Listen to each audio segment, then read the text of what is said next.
It was a warm summer evening, and our home was buzzing with life. The clinking of glasses, bursts of laughter, and the soft hum of jazz music created the perfect backdrop for what should have been a memorable celebration. My wife, Amelia, looked stunning in her emerald green dress, moving through the crowd like she owned the room. And in a way she did. Everyone adored her, her charm, her wit, her effortless charisma. I watched from the edge of the room, proud yet uneasy. Something about tonight felt off. It wasn't the party itself. That was going splendidly. It was Amelia. She seemed overly attentive to one guest in particular, Jake Bennett, her colleague from work. They laughed a little too loudly at each other's jokes, stood a little too close, and exchanged glances that lingered just a fraction too long. But I pushed the thought aside. Maybe I was just being paranoid. Jake was a friend of ours, after all. Amelia and I had been married for 8 years. 8 solid years. Trust was the foundation of our relationship. Or so I believed. As the evening wore on, I became the reluctant center of attention. It was time for the customary toast, and Amelia insisted I give it. Reluctantly, I raised my glass, saying a few words about gratitude, success, and love. The crowd applauded warmly. Then Amelia chimed in. "Well, let's not forget to toast to my dear husband," she said with a mischievous grin. "The most patient man I know, always letting others take the lead. Some might even call him a cuckold." The room erupted into laughter. My face burned. I froze, the glass trembling in my hand. Was this a joke? It didn't feel like one. Amelia's eyes sparkled as if daring me to respond. Jake chuckled the loudest, his smirk cutting through the din like a knife. I forced a tight smile, masking the storm raging inside me. The rest of the evening passed in a blur. Conversations became noise, and every glance felt like a judgment. As the last guests filtered out, I stayed silent, retreating to the solitude of our bedroom. But Amelia? She was all smiles, acting as if nothing had happened. It wasn't until her phone call later that night, after she'd gone out for a drive, that the reality began to sink in. "Hey, everything okay?" she asked, her voice unusually sweet. "You know I love you, right?" I wanted to believe her. I really did. But in the background, I heard Jake's unmistakable laughter. That was the moment something inside me snapped. Amelia's words echoed in my head, long after the phone call ended. "You know I love you, right?" Love. It sounded hollow, like a poorly rehearsed line in a bad play. But it wasn't the words themselves that haunted me. It was the laughter in the background. Jake's smug, unmistakable laughter. I stayed awake that night, staring at the ceiling, replaying every moment of the party. The toast, the laughter, Amelia's radiant smile as she casually tore me apart in front of our friends. I couldn't shake the feeling that everyone at that party knew something I didn't. The next morning, Amelia acted as if nothing had happened. She hummed while making coffee, kissed me on the cheek before leaving for work, and even texted me a picture of her lunch break with a heart emoji. It was almost insulting how normal she was pretending everything was. But I couldn't ignore the growing unease in my chest. I decided to confront her, not with anger, but with questions. That evening, as we sat across from each other at dinner, I casually brought it up. "About last night," I began, watching her closely. "That joke during the toast. What was that about?" She didn't even blink. "Oh, come on, Michael. It was just a joke. Everyone thought it was hilarious." "Did they?" I asked, my tone sharper than I intended. Her smile faltered for a fraction of a second before she recovered. "You're overthinking it. Lighten up." Overthinking it. Lighten up. Words designed to dismiss, to deflect. But I wasn't letting it go. Not this time. The cracks in her facade became more evident over the next few days. She started taking more late meetings and work trips. She'd laugh at text messages and quickly lock her phone when I entered the room. And then there were the whispers. Friends, neighbors, even colleagues began dropping hints, subtle but unmistakable. "She's always been so charming," one of my coworkers remarked, with an edge to his tone that made me pause. "What do you mean?" I asked, trying to sound casual. "Oh, nothing," he said with a tight smile. Just, she's quite the social butterfly. I started piecing things together, and it all pointed to Jake. The glances, the private jokes, the way he always seemed to gravitate toward Amelia at every event. The humiliation of that toast wasn't just a joke. It was a message. And I couldn't help but wonder, was everyone laughing at me because they knew? The breaking point came during a charity gala the following weekend. Amelia had insisted we attend, though she spent most of the night with Jake, sipping champagne and whispering like teenagers at prom. I stayed in the background, nursing a drink and observing. At one point, I caught Jake glancing in my direction, his lips curling into a smug grin. Amelia noticed too. Instead of looking embarrassed, she leaned in and whispered something to him, causing him to laugh. The sound cut through me like glass. I left the gala early, pretending to feel unwell. Amelia didn't come home until hours later, reeking of perfume that wasn't hers. That night, as she slept soundly beside me, I made a decision. I wouldn't confront her. Not yet. If she thought she could humiliate me without consequence, she was sorely mistaken. This wasn't just betrayal, it was war. The next morning, I woke up with a strange sense of clarity. The rage simmering inside me hadn't disappeared. It had transformed into something sharper, colder. It was no longer just about Amelia's betrayal or Jake's smug grin. It was about reclaiming my dignity and uncovering the full extent of their deceit. Amelia greeted me with her usual cheery demeanor.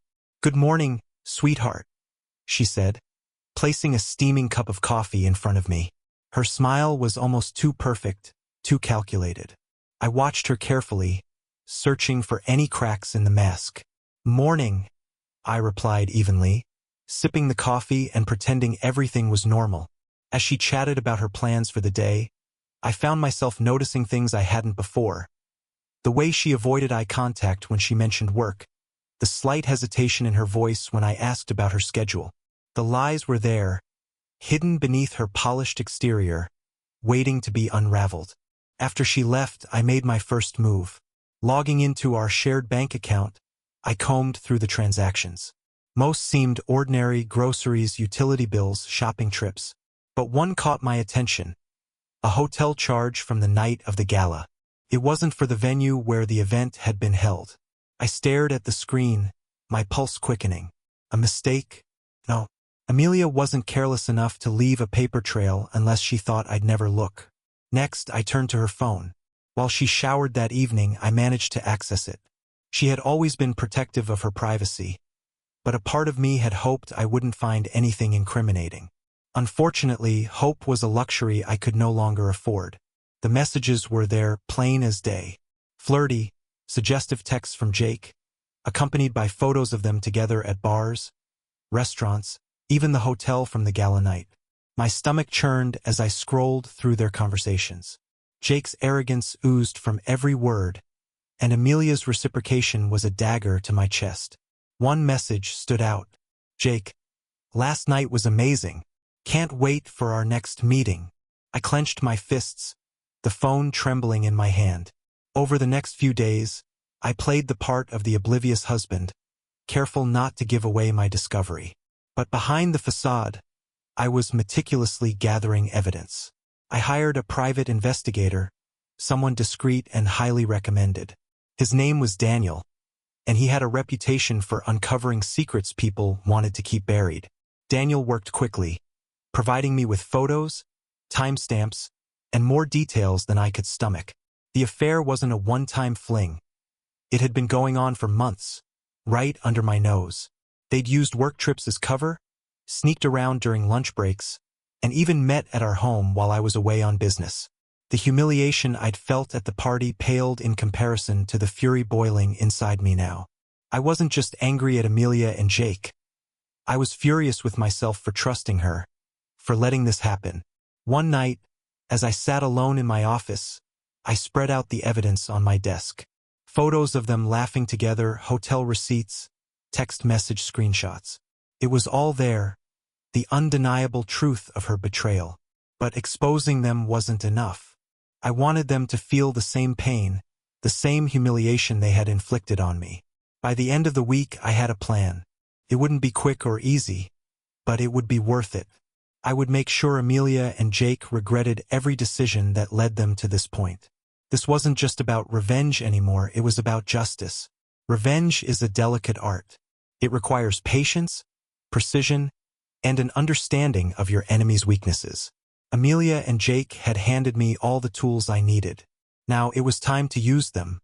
The first step was to let them think they'd won. People like Jake thrive on their illusions of superiority, and Amelia? She needed to believe her secret was safe. I played my role perfectly, affectionate, distracted, even a little distant. She probably thought my indifference was a sign of ignorance. But behind closed doors, I was setting the stage for their downfall. My first move was subtle. I reached out to a mutual acquaintance, Mark, who worked in Jake's office. Mark was one of those people who loved gossip, especially if it involved someone higher up the corporate ladder. Over a casual drink, I steered the conversation toward Jake. "Jake's been spending a lot of time with Amelia lately," I said, feigning nonchalance. "It's great they've become such good friends." Mark raised an eyebrow, his curiosity piqued. "Friends, huh?" I shrugged. "Well, you know how close they've gotten. Always texting, going out for drinks. It's good for Amelia to have someone like that at work." The seed was planted. Mark's expression told me everything I needed to know. He'd carry this morsel of information straight back to the office, where it would grow into a wildfire of speculation. Next, I turned my attention to Amelia's world. She had always prided herself on her social standing, carefully curating her image as the perfect wife, friend, and colleague. If people started whispering about her infidelity, it would be a blow to her carefully constructed facade. I began subtly feeding information to her closest friend, Sarah. Sarah and Amelia had a complicated history. Friendly on the surface, but beneath that, a layer of rivalry and jealousy. During a lunch meeting, I casually brought up Amelia's busy schedule. "She's been working so hard lately," I said, sighing. "Late nights, weekend trips. I barely see her anymore." Sarah's eyes narrowed slightly. "Really? I didn't know work was that demanding for her." I leaned in, lowering my voice. "Well, she's been spending a lot of time with Jake. I think he's her biggest project these days." The hint of a smirk on Sarah's face told me she was already connecting the dots. People like Sarah couldn't resist the allure of a juicy scandal, especially when it involved someone they secretly envied. Meanwhile, the private investigator continued to dig deeper. Daniel had uncovered more than just photos and messages. He'd found financial records, hotel bookings, and even witness accounts.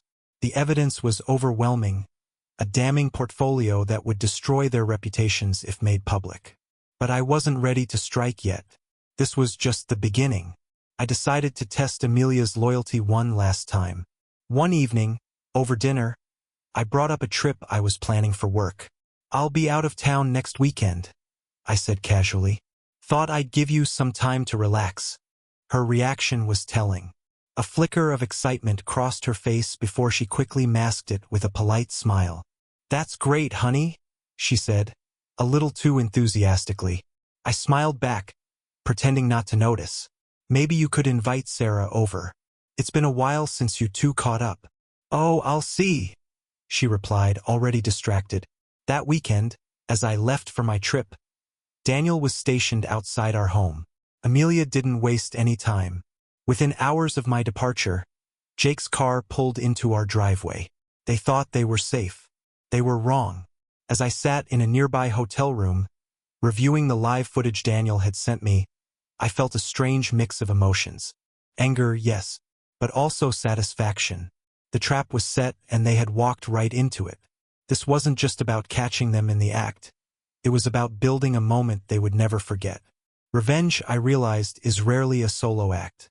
To execute my plan flawlessly, I needed an ally.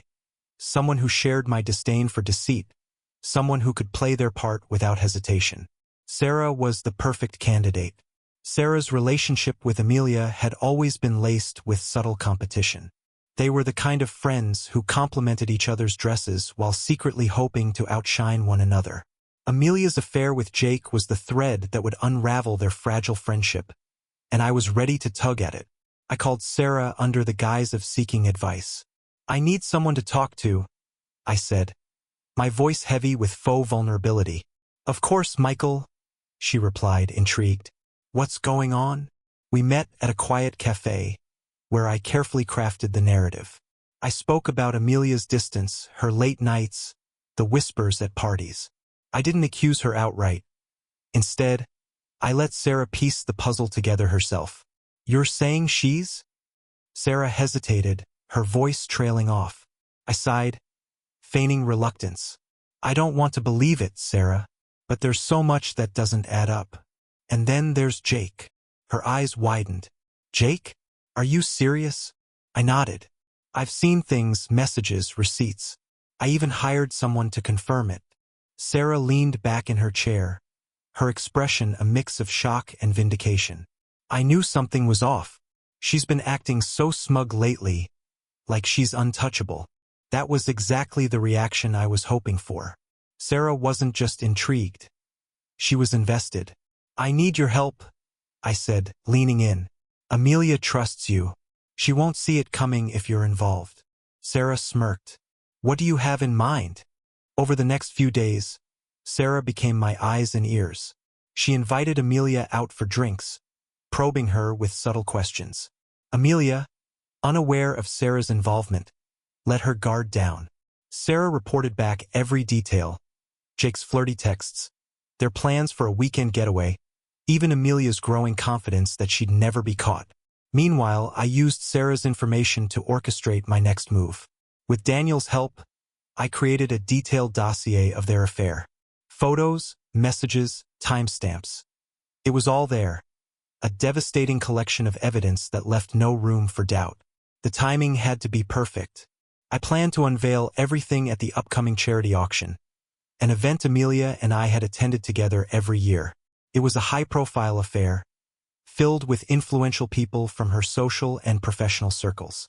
If Amelia valued her reputation as much as I believed, the public exposure would be her ultimate downfall. But first, I needed to ensure Jake would be there. Using a fake email account, I sent him an anonymous tip about a potential business opportunity at the auction. Knowing Jake's ambition, I was certain he wouldn't miss it. The night of the event arrived, and everything was in place. Sarah was my silent co-conspirator, positioned to provide support if needed. Daniel had set up discreet cameras to capture the aftermath. As Amelia and I entered the venue, she was radiant as always, completely unaware of the storm about to descend. Jake arrived shortly after, flashing me a smug grin that made my blood boil. The stage was set. All I had to do was pull the curtain. The grand ballroom was alive with chatter and laughter, the soft clinking of champagne glasses filling the air. The charity auction was one of the most anticipated events of the year, attended by CEOs, socialites, and philanthropists. Amelia looked stunning in a deep red dress, her arm looped through mine as she charmed everyone around us. If anyone suspected what was about to unfold, they didn't show it. Jake arrived shortly after us, exuding his usual arrogance. He mingled effortlessly, weaving through the crowd and exchanging pleasantries. Amelia's eyes followed him more than once, though she tried to be discreet. I noticed, of course. I noticed everything.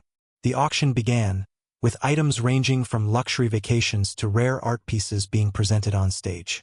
Amelia leaned over and whispered in my ear, "Isn't this exciting?" Her voice was sugary sweet, her smile flawless. I forced a smile of my own. Very. As the evening progressed, I could feel the tension building inside me. This was the moment I had been planning for weeks. The dossier, meticulously prepared by Daniel, sat in a sealed envelope in my briefcase, along with a USB drive containing photos and video evidence. I had arranged for the materials to be handed to the auction's host, a charismatic MC named Linda, at just the right moment. During a brief intermission, I excused myself under the pretense of grabbing another drink. Instead, I met with Linda backstage. "Are you sure about this?" she asked, holding the envelope I had given her. "Absolutely," I said. "Just read it exactly as written." Linda hesitated but nodded. She had no reason to doubt me. I had presented the dossier as a special announcement for charity, something that would grab everyone's attention. She didn't know the real contents, and that was by design. Back at our table, Amelia was chatting animatedly with a group of donors. She glanced at me as I returned, her expression calm, confident. The lights dimmed, signaling the start of the second half of the auction. Linda took the stage, microphone in hand, her voice cheerful as she announced the next item. "And now, ladies and gentlemen, we have a very special presentation," Linda said, her tone playful. "An exclusive reveal that we guarantee you won't want to miss." The room grew quiet, curiosity buzzing through the air. I felt Amelia stiffen slightly beside me. Jake, sitting at a nearby table, leaned back in his chair, looking intrigued. Linda opened the envelope and began reading. "Tonight, we're sharing a story about trust, betrayal, and consequences," she began, her voice steady. "A story that involves two individuals in this very room." The crowd murmured, confused. Amelia's smile faltered, her eyes darting to mine. I kept my expression neutral, sipping my drink. Linda continued, her tone taking on a sharper edge as she detailed the contents of the dossier. She spoke of secret meetings, explicit messages, and hotel rendezvous, naming Amelia and Jake directly. Gasps filled the room as Linda held up a photo from the dossier. Amelia and Jake caught in an unmistakably intimate moment. It was projected onto a screen behind her, the evidence undeniable. Amelia's face went pale. "Michael," she whispered, her voice trembling. "What's going on?" I turned to her, my expression cold. "Exactly what it looks like." Jake stood abruptly, his face red with fury. "This is a setup," he shouted. But his voice lacked conviction. The room descended into chaos. People whispered, pointed. Some even pulled out their phones to record the scene. Amelia tried to stand, but her legs wobbled, and she sank back into her chair. I leaned in close, my voice low and steady. "You thought you could humiliate me and get away with it? Think again." Amelia's eyes filled with tears, but I felt no sympathy. This was her doing, her choice. As I walked out of the ballroom, the sound of Linda's voice, the murmurs of the crowd, and the faint sobs of my wife faded into the background. Outside, the night air was cool against my skin. For the first time in weeks, I felt something close to peace. But this was only the beginning. The days following the auction were a whirlwind of chaos, shame, and repercussions for everyone involved, except me. My plan had unfolded perfectly, leaving Amelia and Jake to deal with the wreckage of their reputations, while I watched from a safe distance. Amelia moved out the very next day. She tried to speak to me before she left, her face streaked with tears, her voice shaking with desperation.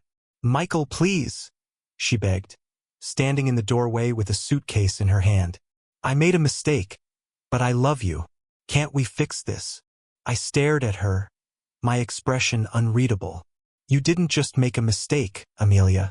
You made a choice again and again. Now you can live with it." She opened her mouth to respond, but I shut the door in her face before she could say another word. The fallout at Jake's workplace was even more spectacular. Mark, the mutual acquaintance I'd planted the seeds of suspicion with, wasted no time spreading the story around their office. By the time Jake showed up on Monday morning, everyone knew. According to Daniel, who had his ear to the ground, Jake's boss was furious. "We can't afford this kind of scandal," the boss reportedly told him in a closed-door meeting. Within a week, Jake was fired, escorted out of the building with his belongings in a box. The social sphere Amelia had once dominated became a hostile battlefield. Her friends turned on her, the whispers and judgment too much for even her charm to counteract. Sarah, of course, played her part beautifully, pretending to be sympathetic while fanning the flames behind the scenes. One day Sarah called me. "You won't believe what I heard at lunch today," she said, a hint of glee in her voice. "Oh, I believe it," I replied, but not everything was as satisfying as I'd imagined. Revenge, it turned out, didn't come with the sense of closure I had hoped for. Yes, Amelia and Jake were suffering, and yes, I had exposed them for the liars they were. But at night, When the house was silent and empty, I found myself questioning what I had really gained. One evening, I received a text from Amelia. "Michael, I know you hate me, and I know I deserve it, but I loved you even if I didn't show it the way I should have. I just wanted you to know that." I stared at the screen, the words blurring together. Part of me wanted to delete the message without replying, but another part couldn't ignore the pang of something, regret, maybe, or just the remnants of what we once had. In the end, I typed a single response: "It doesn't matter now." Jake, on the other hand, tried to retaliate. He sent me a threatening email, accusing me of ruining his life and vowing to get even. I didn't bother replying. Instead, I forwarded it to Daniel, who quickly tracked down a few skeletons in Jake's closet, financial discrepancies, a history of harassment complaints at work. With one phone call, I ensured those skeletons would see the light of day. Jake's threats stopped after that. But as the weeks passed, I realized that revenge had a cost. I'd burned every bridge with Amelia, exposed her flaws to the world, and left her in ruins. Yet the satisfaction I'd felt that night at the auction had long since faded, leaving only a hollow ache in its place. One evening, I found myself standing in the kitchen, staring at a bottle of wine Amelia and I had bought on a trip to Napa years ago. It had been a good trip, one of the last times I remembered us being truly happy together. I didn't open the bottle. Instead, I poured myself a glass of water and sat alone in the dark, wondering if justice had been worth the price I'd paid. Months had passed since the auction, and on the surface, life seemed to be moving forward. But beneath the calm, there was a ripple of unexpected consequences. A chain reaction I hadn't fully anticipated. I had returned to work and thrown myself into my career, hoping that professional success might fill the void left by my marriage. It worked to an extent. Promotions came faster, colleagues respected me more, and I even received an award for a project I'd spearheaded. Still, I couldn't escape the weight of the past. The first sign that my actions had far-reaching implications came from Sarah. She invited me out for coffee one afternoon, her tone unusually serious. "You might want to be careful, Michael," she said, stirring her latte. I frowned. "Careful about what?" "Amelia's been talking," she replied. "She's telling people you set her up, that the auction was a calculated move to humiliate her." I scoffed. "Of course she's saying that. It's easier than admitting the truth." Sarah leaned in, lowering her voice. "Maybe, but some people believe her. A few of her old friends are starting to turn the story around, painting you as the villain." I felt a flicker of anger but quickly dismissed it. Let them talk. I don't care what they think. But that wasn't entirely true. I cared more than I wanted to admit. My reputation had always been important to me, and now it was being dragged into the same mud I'd thrown at Amelia and Jake. Meanwhile, Jake had resurfaced in the worst possible way. Despite losing his job and much of his credibility, he'd managed to claw his way back into a new company, a competitor of mine. It didn't take long for him to start spreading rumors, accusing me of being unstable and vindictive. At first, I ignored it. But when a potential client hesitated to sign with my firm because of Jake's insinuations, I realized I couldn't afford to stay silent. I met with Daniel again, asking him to dig deeper into Jake's activities. What he uncovered was troubling. Jake was using every connection he had left to discredit me, even going so far as to imply I'd fabricated the evidence at the auction. The tipping point came when I received an anonymous email late one night. The subject line read, "You think you've won?" The email contained a link to a website, a crude, hastily built page filled with accusations against me. It claimed I'd orchestrated the auction to hide my own flaws, suggesting I was abusive and manipulative. The language was inflammatory, clearly written by someone desperate. Jake's fingerprints were all over it. I stared at the screen, a mix of disbelief and anger coursing through me. How far was he willing to go to salvage his pride?